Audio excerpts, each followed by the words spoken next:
Good evening, everyone. Thank you for your time. My name is Adam. I'm a recent graduate of the Made in New York PA program. And again, my question is for Martel. In your experience, have you ever noticed any problems with the pipeline going from TV and event production to social media production? You always want to make yourself kind of multifaceted, you know? You always want to continue to be able to learn about, whether it's film, TV, social, digital, print, all levels of production. I feel like, you would want to be able to have some type of knowledge in because why not? I'll add to that, coming from TV production, the biggest sort of hindrance from going from traditional TV to social is long form versus a 2-second bite.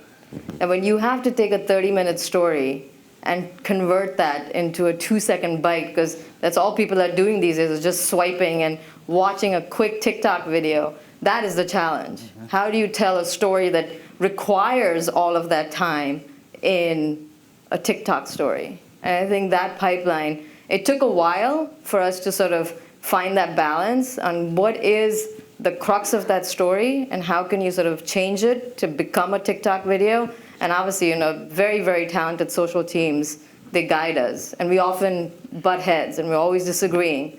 But they do their job and we do ours. I'll say also, it's understanding like what works on TV may not work on social. Yep. And the approaches are completely different.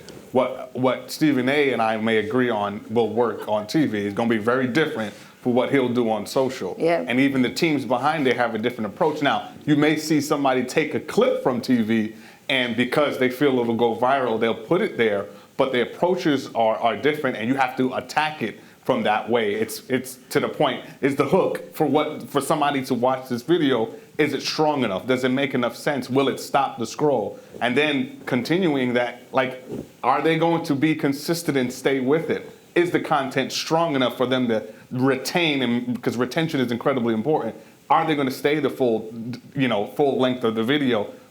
They may stay and watch it because they're invested in sitting down and watching that show, but they may not be invested on a smaller thing because there's so much out there. So it's just understanding, where you're placing the media, where you're placing the clips that you want to transition and kind of disrupting the pipeline a bit.